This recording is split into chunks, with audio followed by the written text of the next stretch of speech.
अस्सलाम वालेकुम, मैं हूं आपका होस्ट एहसन गोरी और आप देख रहे हैं YouTube channel. Special secret act का मामला अब सुप्रीम कोर्ट में आ गया है। चेयरमैन पीटीआई इमरान खान की तरफ से एक आईनी दरखास्त दायर की गई जिसमें मौक़िफ़ इख्तियार किया गया कि किस तरह एक कानून जिस पर सदर आरफ अलवी के साइन भी नहीं हुए और वो किस तरह एक कानून बन सकता है। सदर ममलकत के दस्तखत के बगैर कोई भी एक्ट कानून नहीं बन सकता। इस दरखास्त में मौक़िफ़ इख्तियार किया गया कि दरखास्त का फैसला आने तक यह कानून मुअत्तल रहे और इस कानून के मुताबिक किसी भी शख्स पर कार्रवाई अमल में नहीं आ सकती और ये जो एक्ट है ये 10A और 90 के मुनाफी है। एक एक्ट जो अभी कानून ही नहीं बना वो किस तरह जो है वो इंप्लीमेंट हो सकता है। और सदर आरफ अलवी जो है इस पर बड़ा एक स्ट्रॉन्ग मौक़िफ़ अपना चुके हैं और उन्होंने बाकायदा सोशल मीडिया के प्लेटफॉर्म पर आकर बाकायदा तौर पर इसकी तरदीद भी कर दी है कि मैंने इस एक्ट को कानून बनने तक इसकी कोई मदद फराहम नहीं की और मैंने इस पर साइन भी नहीं किए। इसमें इस दरखास्त में सेक्रेटरी दाखिला और सेक्रेटरी खारजा और सदर आरफ अलवी साहब को फरीक बनाया गया है कि अदालत जो है इनको भी बुलाकर सुन सकती है। नाज़रीन, अब ये जो मामला है ये बड़े ही गौर तलब है कि किस तरह एक कानून जो है उस पर एक सदर ममलकत के साइन ही मौजूद नहीं तो वो किस तरह एक कानून बन सकता है और वो किस तरह इंप्लीमेंट हो सकता है और फिर उसके ऊपर कार्रवाई भी अमल में लाई जा सकती है। यह मुमकिन ही नहीं है।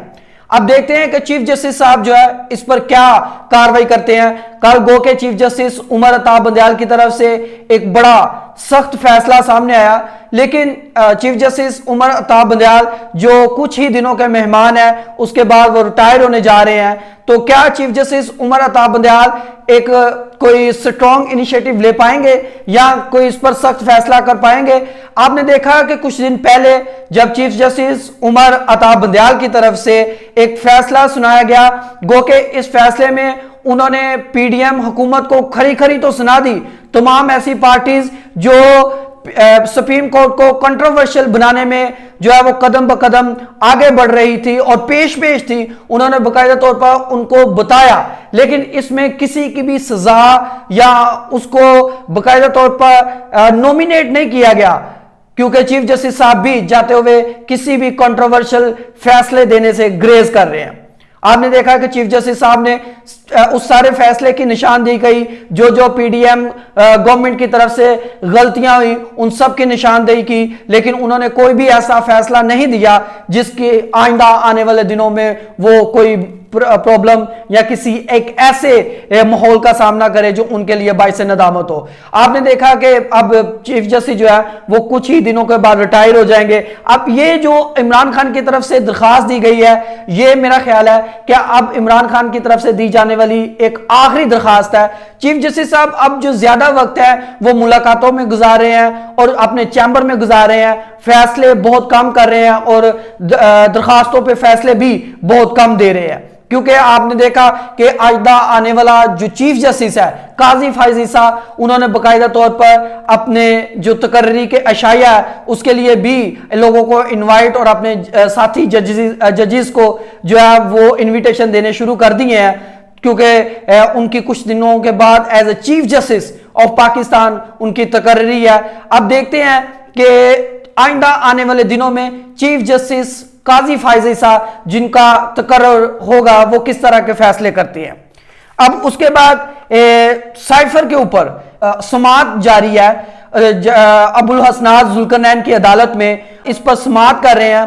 वो कुछ दिन पहले छुट्टियों पर चले गए थे और वो छुट्टियों से वापस जरूर आए हैं, लेकिन उन्होंने एक ही केस पर समाअत की है और वो परवेज इलाही का केस था, उस पर समाअत करने के फौरी बाद फिर वो जो है वो तातीलात पर चले गए हैं। अब ये chief justice Lahore high court या चीफ जस्टिस को बाकायदा तौर पर खुद इस पर एक्शन लेना चाहिए कि अगर एक जज जो है वो इस तरह छुट्टियों पर चले जाएगा तो उनकी जगह किसी जज को मुकर्रर, ड्यूटी जज को मुकर्रर करना होगा ताकि वो आइंदा आने वाले जितने केसेस हैं उनको सुन सके। यास्मीन राशिद और उमर सरफराज चीमा को आज फिर अदालत में पेश किया गया और उनका 5 रोजा जिस्मानी रिमांड जो है वो दे दिया गया।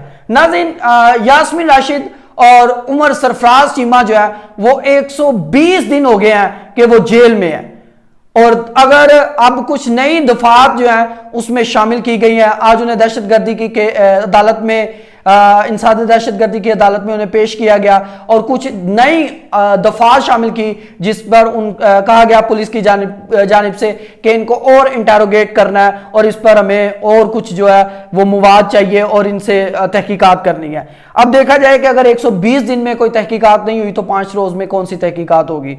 उसके बाद शहर इक़्तिदार में एक इस्तीफे की बड़ी गूंज है। नैब प्रोसिक्यूटर जनरल की तरफ से इस्तीफा आया। उससे पहले आपने देखा होगा कि चेयरमैन नैब ने भी इस्तीफा दिया। ये क्या मामला है? क्योंकि ये नैब प्रोसिक्यूटर जनरल जो है इन्होंने, इनका जो टेन्योर है वो मार्च 2024 तक था। इन्होंने इस्तीफा क्यों दिया? हमारे ज़राए ने जो हमें बताया कि इनका कोई खानदानी या इनकी कोई पर्सनल मैटर्स था, लेकिन आपको पता है पाकिस्तान में कोई भी सीट छोड़कर वैसे नहीं जाता, उसके पीछे बड़े मामलात होते हैं। तो अब आइंदा आने वाले दिनों में देखा जो ये नैब प्रोसिक्यूटर जनरल है ये इमरान खान की अलकादर ट्रस्ट में जो करप्शन मामला है उस पर जो तहकीकात कर रहे हैं। ये तहकीकात जो है मुकम्मल भी हो रही थी और आइंदा आने वाले दिनों में नैब की जानिब से एक केस दायर किया जाएगा इमरान खान पर और इसमें भी इमरान खान की गिरफ्तारी अमल में आएगी।